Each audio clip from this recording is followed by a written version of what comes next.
Hey everyone, it's been a while. It's been a minute. Dr. Rehan Tahir with the Next Set podcast. We are starting season 2, and this is the first episode, and I am extremely excited to have Dr. Sarah Gordon with me.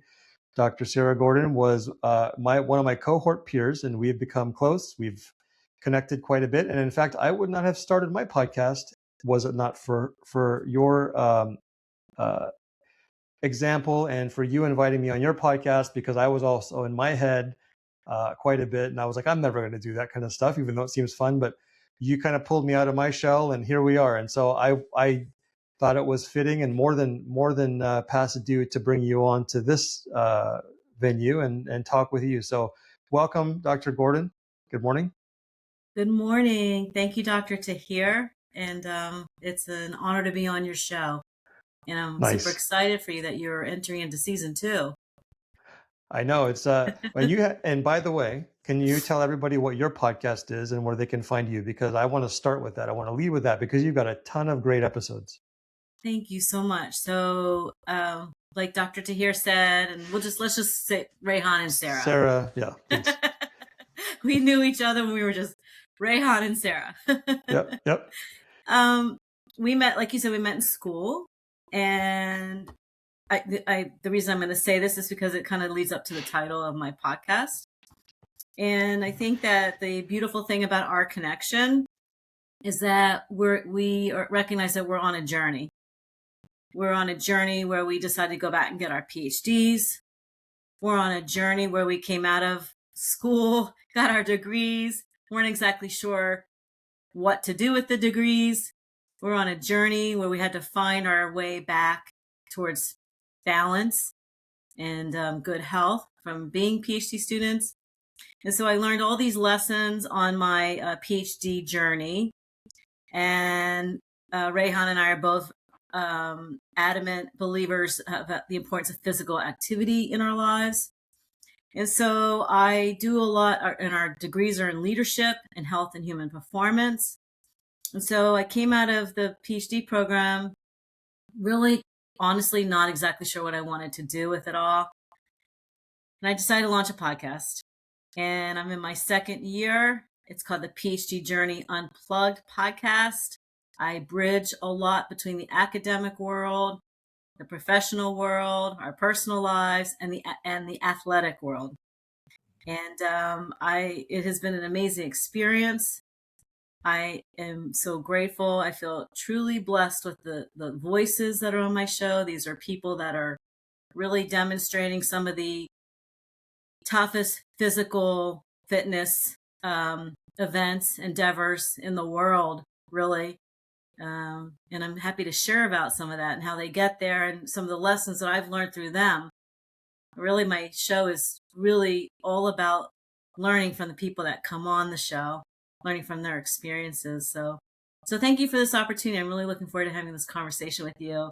Nice. Yeah, we've had some opportunities to record some episodes together on my show. So this is an honor to be here on your show. Over past due, and in fact, I have to apologize because I had to cancel our previously scheduled one because just things were insane. But I'm so glad we can connect now. Yes. And it's interesting because your research and my research were connected in a lot of ways, right? You want to talk a little bit about your research and let's see where that intersection is. Sure. I think what's interesting about our research is that we both had an interest in understanding behaviors in older adults. Mm-hmm. But we were kind of at different sides of the continuum, let's just say, of health and fitness, right? I studied highly physically active older triathletes, 65 and older. And I wanted to know what motivated them to be so highly physically active and their perspectives on successful aging. I felt like, to be in your late 60s, 70s, 80s, mid 80s. I was fortunate enough to have a gentleman, 86, in my study, who were doing triathlon, the sport of triathlon, which for your listeners is three disciplines of swimming, biking, and running at all different distances. Like, people could be out there for an hour and a half to 15 hours, a sprint triathlon to a full Ironman. So these are people who are really quite physically active at a later stage in life. And then your research really focused more on mild depression, older adults who had mild depression, and trying to understand that. And was there a relationship, I believe, with physical activity? You'll have to remind me the details of your, Yeah. yeah. So Well, we were so kind of at two ends of the spectrum, so to speak. that's exactly right. And so you looked at highly active older adults and what motivated them. My focus was on sedentary older adults and what their barriers were to exercise. And so you can see we were, like you said, we're at completely two opposite ends of the continuum. Which And is so real, yeah, which is really a beautiful thing, Rehan, because we didn't plan that, and we are friends now, and to come to this moment in time to share with your audience this the depth and the breadth of this, like the discussion, like to have both perspectives, yep, because exactly. I would love to get into self-determination theory and how that can be applied to understanding motivation to live physically active lifestyles and how to maintain long-term adherence to them. And I think you and I we have both ends of the conversation. It's really an incredible dynamic to consider that we have that, and we didn't Sounds plan it. No, we didn't plan it. Sounds like we have an excellent opportunity for some additional research to partner on. Side note, but yeah, so maybe let's take a step back and let's talk to the listeners about what is self-determination theory. I use the socioecological framework for my research, and I did look at self-determination theory, the trans theoretical model, TTM. And so I did look at a few different frameworks, but what is the self-determination framework? And then maybe go into a little bit of detail about why you chose that. Sure. So, human motivation, like let's just say humans, Yes, right? we're complicated. Just a little bit. Just a little bit. Okay. Then trying to understand why somebody chooses to exercise and or chooses to live a more sedentary life. It's a complicated conversation. We're highly individualized. We think what you get excited about, what you're passionate about, is not exactly what excites me or what I'm passionate about. But if we look at human behavior and we look at motivation within a lens, and I like to look at it within self-determination theory. There's lots of theoretical frameworks out there.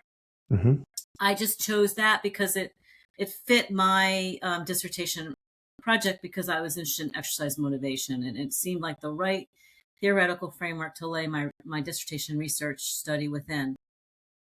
But if we look at human behavior within three basic psychological needs of autonomy, competence, and relatedness, we can start to understand a lot of human behavior just by those three basic psychological needs. And if you would like, I can explain what they are.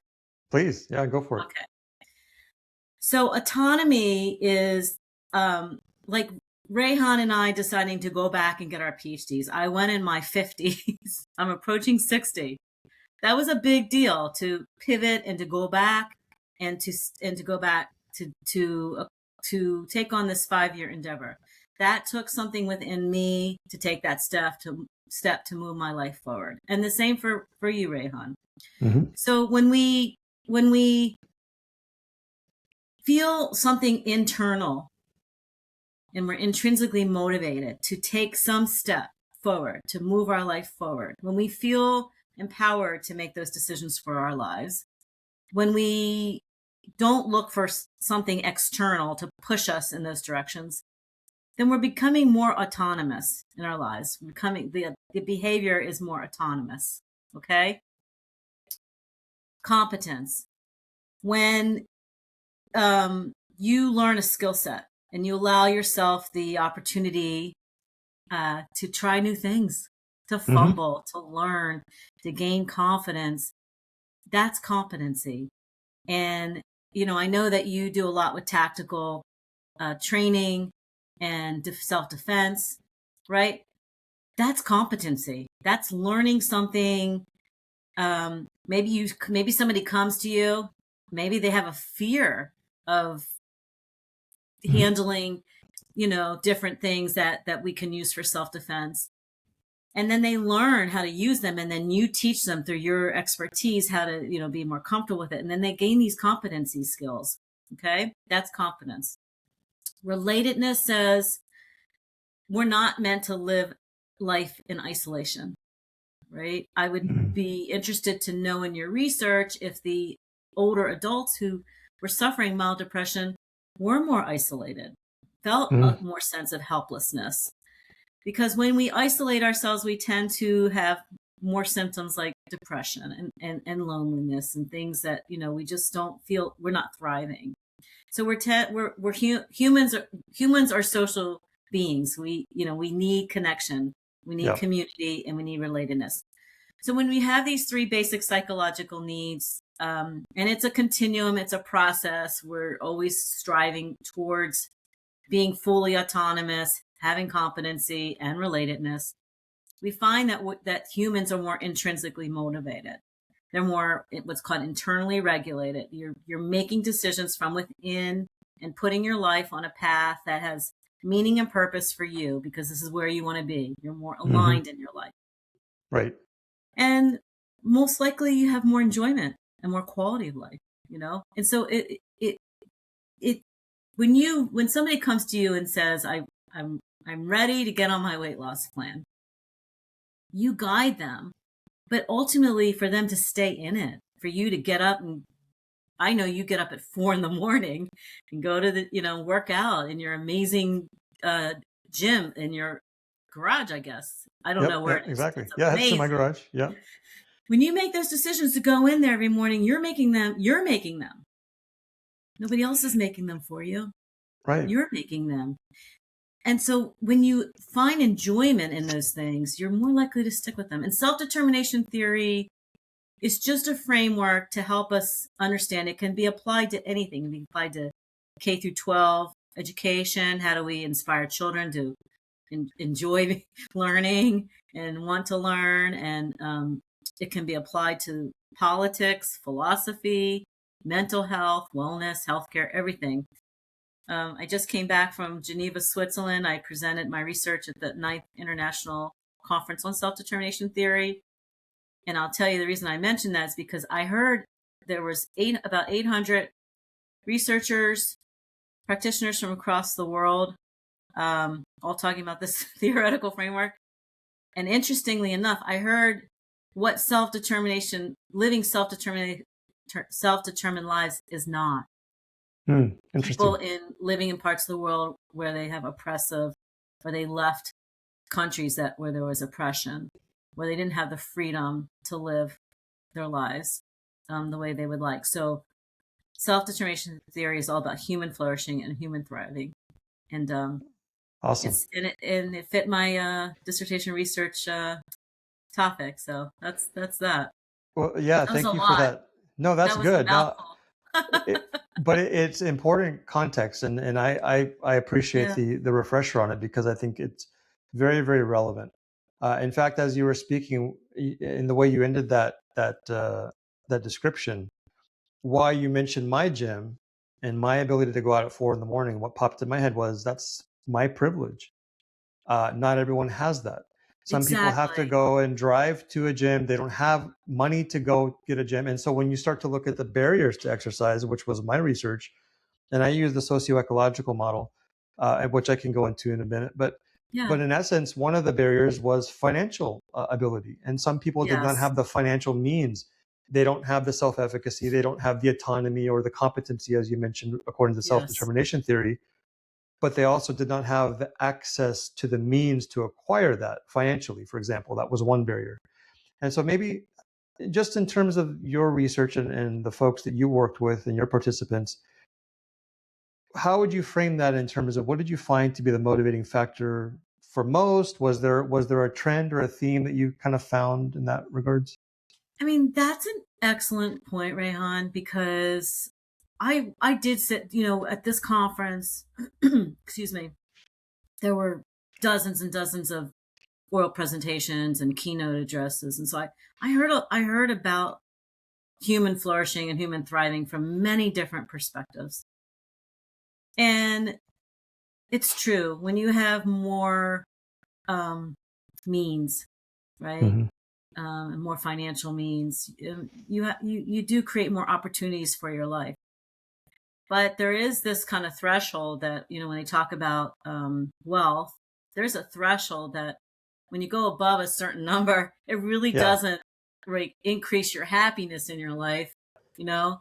Yeah. So that was interesting to kind of hear that presentation about, like, yes, poverty, it's hard to thrive in poverty, but people a lot of times use those circumstances to pull themselves out of poverty. They Mm. become more autonomous in getting education and moving their lives forward. But I didn't necessarily study socioeconomic level of my participants, but I Mm. would have to kind of surmise that, like, the sport of triathlon is an expensive sport. The That's true. equipment's Yeah. expensive, traveling is expensive, you know, um, race registrations are expensive. So perhaps these are adults, and like I said, I didn't study it, but perhaps these are adults who have acquired more wealth throughout their Yeah. life. And Yeah. so they are able to then use that to live more highly autonomous lives. I mean, this could be a whole separate conversation on, Sure. socioeconomic level and how that relates to self-determination theory. I think that's fascinating. But you make an excellent point, and I guess the way I would answer that is self-determination theory. If you're a teacher or you're a practitioner, it's even more, um, what's the word? It's even more important to educate children to feel like, or to educate people to feel like they have control over their lives. They can Sure. elevate their lives, you know. Yeah. So, Sometimes people just need to be shown the way, right? They need an example in front of them. mhm. I think all of us do at some level. Like, for example, podcasting. I followed your example. I followed your lead, right? And so that was my model, and that helped me shift my own mental models. Thinking about the financial means, it also comes in different forms. It could be tangible, right? Money, but it also comes in the form of leisure time. I found that a lot of my participants, several of them, even in their 60s and close to 70s, still had to work because they did not have the financial means, which mean they had less time to actually exercise. And Mhm. so it came in the form of, they may have had some financial means, but they didn't have the time because of the financial restraints that they had. So, I Mhm. think that's also a big part of it, is that it, that wealth, so to speak, quote unquote, comes in a few different forms. That's not necessarily money. I don't know what your thoughts are on that. Absolutely. And just want to make this one point. And I heard a lot of people from just across the globe, um, in countries where, um, there's so much diversity in the world. Right? And what Sure. we're talking about, I always like to say, whenever I frame these things, there's so much diversity. We're so individualized. Depending on where you live in the world, you might not necessarily have the opportunity to live, the freedom that you and I experience where we live. Hmm. So it's all highly diverse. But I just want to make this one point, because a lot, people talked about it. The opposite of human flourishing is oppression, right? Mm. So there's a gentleman named Viktor Frankl who came out of the World War II and wrote a book called Man's Search for Meaning. It's a great book. Mm. And they talked about him a lot in that time in history, how somebody in, like, the most oppressive conditions could still find a way to flourish, right? It wasn't about wealth. It wasn't about, anything. It was just about something from within, something within your spirit, your soul, your mind, that, the way you look at a situation, you can Hmm. still choose to have, um, um, find some positivity in anything. right? Some path forward to Sure. have some inner peace. So the example so I just want, that's like an extreme, like on the other end of like extreme oppression and just horrific conditions, but you can still find it even in that. When we talk about my research, perhaps these are people who, it's like the other extreme, having the freedom to, Sure. do whatever you want because you have the means. But what the example you're giving is, I mean, I really believe for anybody, it's about boundary setting. It's about, if you're working full time, there's many people, working full time who Hmm. still find time to exercise. Okay, and I Absolutely. don't mean to sound like, tough love, like, find your time. Like I understand I understand the barriers and the excuses, but you can still find 15 minutes here. Maybe you can't do a 30-minute workout. Maybe too busy. Maybe an hour's, there's just no way. But you can do 10 minutes, maybe early morning, and 10 Sure. minutes at lunchtime, and 10 minutes after dinner, and just go for walks. Just break it into pieces that fit what's going on in your life. If you don't have the luxury to really set your life up at this point in time, the way you want it, then you figure out how to fit it into what you're working with. Yeah, I absolutely. mean, if you got 10 minutes to scroll on your phone, you got 10 minutes to do some push-ups and sit-ups. I'm serious. No, you're So right. I think that's the answer. Like, it's just it's just a mindset shift. It's just a mindset shift. It absolutely is, and what I kept hearing too in my side, my research was that some people just didn't like exercising. They had this early experience with exercise, and this probably comes back to your comments earlier on the self-determination theory. So let's Right. tie this back. But what I found was a lot of these older adults, the folks that I interviewed, they're like, yeah, well, yeah, when I was younger, when I was a kid, teenager, we would just go out and swim with my cousins or my friends, or we would go to the beach and we'd be gone all day long and we'd be playing or exercising or playing sports. And then somewhere along the way, as they became adults and entered adulthood, responsibilities came into play.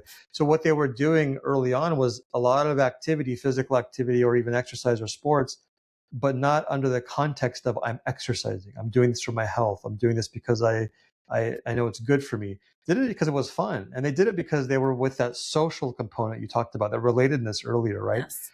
And so as life took over, as responsibilities with family, with work, with kids, with caregiving, all of those things that kind of got in the way, it just became another chore for them to think about, right? What do you think? How does the self-determination theory frame that in that regards? Well, I'm going to say this in a couple different Sure. ways. Yeah. Okay. Brushing your teeth every day isn't fun, Neither is right? going to the dentist. Neither is going to the dentist. Yeah, Are you going to brush your teeth every day? absolutely. And floss, Maybe 2-3 times a day. right? What happens if you don't brush your teeth every day long term and don't go to the dentist and don't take care of your teeth? What happens? Fall They out. rot. Yeah. Okay. It's the same thing with your body. Okay. I love self-determination theory because it's about finding things that you enjoy to do, right? I don't want to be a competitive bodybuilder. It's not something, I don't even necessarily want to lift super heavy in the gym. I've talked to Sure. Rehan about it several times. Like, I like to do old-fashioned military calisthenics. I like to run. I like to be out in the elements. I like to swim in the ocean. I just like that feeling. But I do Sure. need to lift heavy because it's how you keep, muscle tone as we age. But I do think that we have to look at physical activity as just, it's essential for our health, like brushing Hmm. our teeth, right? Yeah. It's essential for aging with good health, right? As we get older, there's something called sarcopenia. Our Hmm. body starts to lose muscle. We start to get stiffer. Like, there's things that you have to do to maintain your health, whether they're kind of fun or not. Now, finding enjoyment in an activity, you're more likely going to stick with it. But I do think that we need to like just have an honest conversation and say like there's a certain aspect of it that we just really need to do it to Sure. live healthy lives and to age with good health. Yeah, no, I think that's a great way to frame it because, ultimately, I think back to what you said earlier is quality of life. Quality of And life. what folks are finding as we get older in our 60s and 70s and beyond is that maybe if they hadn't been as active as they should have been, their quality of life is now not as good as it could be. And so you find some folks really interested in coming back and learning how to exercise and trying to recapture some of that health. And it's never too late. But my message to Never too folks that late. right, like I work with an older adult gentleman. He's doing great.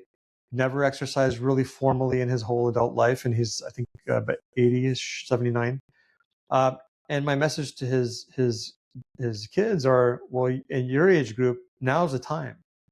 Like, it's not too late for your father, but it's definitely not too late for you. And if you want to have, protective measures against your quality of life and how you age and the diseased aging process and trying to delay that, get in the gym now, exercise now, start paying attention to your nutrition now, because this really is the key point for a lot of us to make sure that we're doing it. So I agree. A couple things. Your audience, I don't want to, I don't want to like offend people, but No, go for so it. Nobody's offended. Everybody knows we're good. Just go ahead and say okay, it. okay. Listen, start to think about your body as a living, breathing organism. Okay, what we're doing, what we're putting in our mouth. There you can see my chocolate lab in the back. Okay, hold on. Pause. What's for the listeners, what's the name of that little furry friend in the back? That's Macy. I have a little Jack Russell here on the floor named Louie. Nice. But if you start to think about your body just more three-dimensionally, more dynamically, then you start to understand that the behaviors that we take in our lives, we're impacting ourselves internally on the cellular level. Sure. Okay.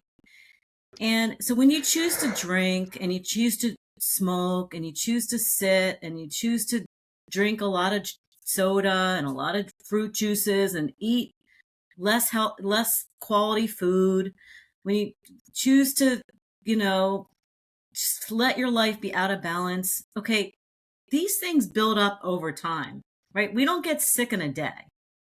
We find out in ER sometimes, right? Sadly enough, we have a very good friend who's an ER physician from school. We find out when things become clinical. So if you can start early, like if I was one of these fortunate people, like I knew at 18 when I went to college, like I felt better the next morning if I didn't drink, and party late. Like I wanted to get up and go out for a run. And I was like, wow, you know what? This just feels better. I just feel better. My brain, I feel like I can think more clearly. I'm just happier. So just, think about these things from internally what you're doing. I've heard people say on my show, people take better care of their cars than they do their bodies. Yep. So think about those things. And let me make one other point. The body always wants to be healthy, right? Even when we take it to a limit, think about Dr. Dean Ornish and all his research with heart disease and how he showed that even people who had really significant heart disease, once they were put on a certain type of, nutrition plan, they were able to, the data changed in terms of the quality and the health of their cardiovascular system. So the body always gives us opportunities to heal and to grow. We can grow muscle as we get older. If we get sick, we heal. And so it's never too late. It's never too late to start to take care of yourself. Absolutely. That's a good message. Never too late. Yeah, go ahead. It's never too late. And to give yourself grace too. I'm not look, I'm a human being. I fall off the track. I say to Rehan a lot, like I fall off the tracks a lot. but it's just getting back on and giving yourself Yeah, some grace and all of that.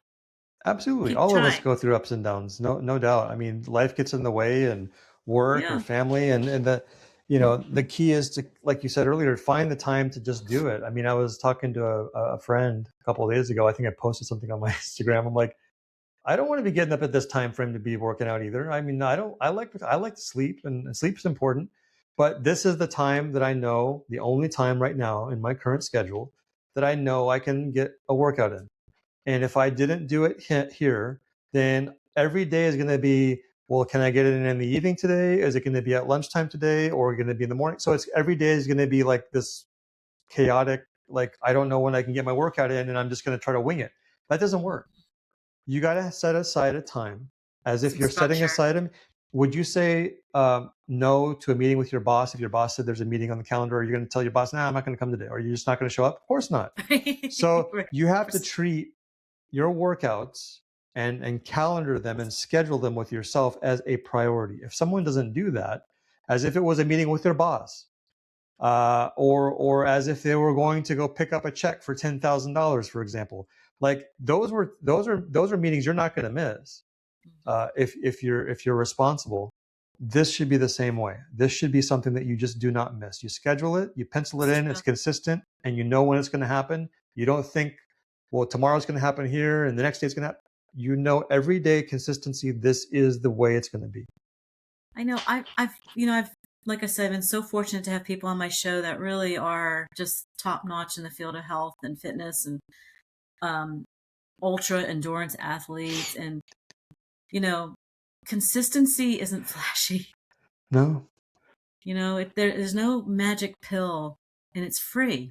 Consistency's free, right? There's no magic pill to it. It's really basics. It's just, Yeah. and it's hard because, like, I will be honest with your audience. Like, in my PhD journey, it was 5 years of my life. I was a Hmm. full-time caregiver. I had a lot of stress, a lot of things going on in my personal life, my relationships outside of my control. And at that point in time, I didn't really know how to manage it all. Yeah. Very overwhelming. And my health, here we are studying health human performance. And my life was out of balance, at that period of time. Sure. And I had a very good friend, a peer of ours in our program, who just taught me about like setting up what's called non-negotiable time. Hmm. And that felt so selfish. If you were listening to me and you're like, that I don't have non-negotiable time. Well, yeah, you do, because your health is your wealth. Your health matters. You Yeah. matter. Your life matters. My health was so out of balance in school at one point in time. I almost didn't make it. And so I learned the hard way. And that's why I'm in health promotion as a voice now, to Sure. to help other people so you don't have to learn the hard way. Um, because it's not fun. I think a lot of us, and myself included, I think I've dealt with this, is we feel guilty about taking that time. It almost seems like an indulgence, right? Like selfish. But It it's exactly does. the You're opposite. right. It's not selfish, it's self-care. It And if you is. don't take care of yourself first, then how can we all do the job that we need to do for others in our lives that matter, right? Whether it's work or family or whatever those responsibilities are. We can't do that when we're half-assing our own health. I mean, it's so true. I don't know if it's our culture, because I was just overseas at this conference. I really saw a different way of life. Sure. Uh, I don't know if it's where we live in the United States. I'm not sure what that's about, where we are telling ourselves that it's selfish to take care of ourselves. It's selfish to find time to strength train or to go Yeah. for long walks. I mean, not everybody, I had a guest on my show, episode 66, JD Tremblay. He completed the Epic Deca. He did 10 Ironman distances, triathlon. It's the full Ironman distance in 10 days on Wow. 6 Hawaiian islands. I mean, that's a lot of training. And he learned so many amazing lessons in training for something like that. And then he takes that out into the world to inspire other people. He goes into Kenya and he goes to inspire the children there about sports. And mindset and all this kind of thing. So, I mean, there's so many, I guess what I'm trying to say is there's so many beautiful, great lessons in sport and being physically active and taking your body, challenging your body and putting your body into a little bit of a discomfort, right? You learn so much about yourself and about life in a little bit of physical discomfort. And I'm not talking about injury. I'm just saying lifting, Hmm. sweating, Yeah, getting your heart rate going, putting the neuromuscular system, the cardiovascular system, all these physiological systems in your body, like just getting them moving. It absolutely. does some great things for your body. It does great things for your mind. And then when you feel better and you feel like you are empowered in your life, you're more likely to then go out and spread that into the world. Yeah, And I it's a beautiful thing. It's a beautiful dynamic. I agree. It's stacking those small wins, which was one of the motivators for my participants was, and I don't know if you found the same, but they wanted to build on those small wins. It could have been as easy for them Exactly. as just going outside for a quick walk down the street and coming back in 5 minutes. But at least for them, it was an accomplishment. Absolutely. I mean, I'm very fortunate to have people on my show that have like done these. I mean, I'm launching a podcast episode tonight. Adina O'Neill, she just swam the Boston Harbor Oh, backstroke. nice. She's the Wow. first person in history to have ever done it. But she says it's so great. She's like, I'm just an ordinary person. I had a dream, I had a goal. I felt like it was attainable. I trained hard for it. She focused, she trained hard for it. And then she went after it. And she's like, and I'm just a normal person. So, whatever it is, whoever your audience, whatever it is that you want to do, you want to get on the floor and play with your grandchildren and be Hmm. able to stand up, then Rehan can show you, balance exercise, stretching, muscular strength in your legs and your arms. Like it's it it's a it's a process. It's absolutely a process. It's a process wherever you are today listening to this podcast episode. It's a process from maybe less condition to more condition to wherever you want to take it. It's up to you to decide how far you want to go with it. Yeah, I'll make one more quick point. We sure. both know the American College of Sports Medicine, which is kind of like the gold standard in terms of putting out position statements on physical activity, exercise for healthy adults, for all ages, all age ranges. Even though living with chronic illness, doing something is always better than doing nothing. So it's a progression. Hmm. And feeling autonomy in that, like you have control over that, is really a beautiful thing. That's awesome. Yeah, that's a good point. And it is about building capacity, capability, and that comes in small steps for some people. Like sometimes you might need to just start with 5 minutes or 3 minutes or 2 minutes of just walking. Some people are at that physical level, they can't handle any more than that, but that's okay. As It's a long as you starting do it a point. little bit every single day, and then you'll see Yeah. the progress over time. Yeah, and you'll feel better. I mean, it's real. It's physiological. All this stuff starts going on in your body that just um, makes you feel better, right? Endorphins, and I mean, and if you have a lot of stress, then exercise helps you manage your cortisol levels. Like there's a lot. Our bodies are built to move, um, and it's just finding time to do it. And like I said, if you have time to scroll on your phone, put the phone down, go take a walk in nature. I'm guilty too. We're all so addicted to it. We're Yeah, so addicted to it. I'm ready And to so, throw mine in the trash soon. we have to have it. It's a tool. It's a tool to communicate, but we can set boundaries with it. Absolutely. So let's talk a little bit about next steps for you. So you came back from the conference, and that sounded like an amazing experience. What's next on your roadmap for the rest of the year and projects that you're working on? Well, thank you for that question. Um, Sure. I have some really incredible guests coming on my show. that I'm just super excited. I'm spreading my wings a little bit, going into some other areas and giving people an opportunity to share their story, whether they're in, the business world, manufacturing, just different spaces. I'm so blessed that I launched my podcast within the triathlon community, really, and all the connections that I had, the multi-sport community. But what I'm finding, like I just had a gentleman on my show who was born with cystic fibrosis. Exercise was a part of his life, even though people told him he couldn't do it.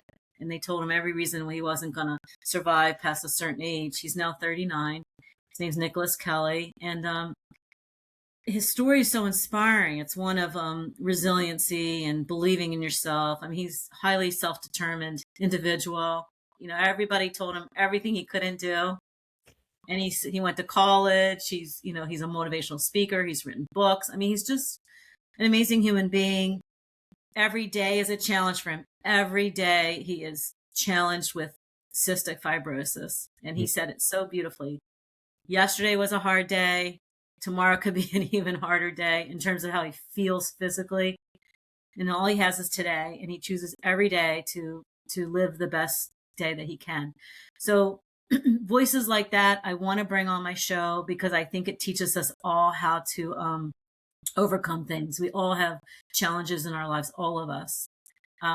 You and I we're here to say physical activity, as mental health, physical health, and relationships in our lives is important to live quality of life. But so I'll have more people such as Nick on my show, and just keep putting these voices out there to help people live their best lives, and some more conferences and Sweet. motivational speaking and things like that. So just continue to grow, continue to grow. Yeah, that's the key, right? Try to continue to grow and make progress, and like we tell our listeners, put one foot in front of the other. Yeah, and I would just real quickly, when you and I got our PhDs, we were very honest. We said it on one of our past episodes. We both had imposter syndrome. Mm-hmm. Still do, to some degree at least, right? I do. Yes. So to answer your question, it's a journey. Life is a journey, and just give yourself some grace in that journey. None of us are perfect. We're all trying to figure it out every single day. Absolutely. If you're perfect, reach out to me. I want to learn. I want to learn from you. I want to know how you get to be perfect. Yeah, seriously.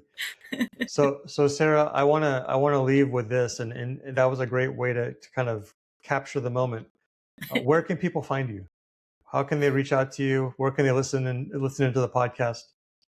Sure. So the PhD Journey Unplugged podcast is on all major platforms. Like I have a YouTube channel, Spotify, Apple Podcasts. There's so many free. It's a free podcast. There's so many free podcast feeds out there now. I couldn't even list them all.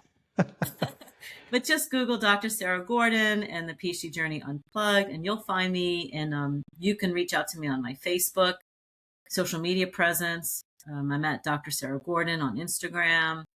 The PhD Journey Unplugged has a Facebook page, and you can reach out to Rehan, and you can find me. I welcome anybody who wants to share their story. You're welcome to reach out to me and potentially come on my show. I'm going to make sure that all the handles are there, so there's no excuse. Check her out. Check out the podcast. It's a great podcast. A lot of interesting guests, a lot of mindset stuff, and that's important. We have to think about the challenges that people are able to overcome and still do the things that many of us make excuses for. I think that's really inspirational. Yeah, and listen, we're human, so let me make this one final point. There's so much of life that's random. We can't control so much of life. We can have a curveball hit us like an asteroid, like out of the blue. I mean, you're like, what just happened? And how did that happen? Yep. And some of them are hard. I'm laughing, but some of them are hard things. They're sad things. There's loss. There's, all kinds of things. So why not try to control the things that we can control? And physical activity is something that we can definitely control. Awesome. Thank you, Sarah. I really appreciate the time. We're going to have to do this again and have a follow-up. But yeah, everyone, please give Sarah a follow, and we'll see you on the next episode. Talk to you Okay, later. thank you so much for having me. It was an honor and a privilege. Bye. Bye.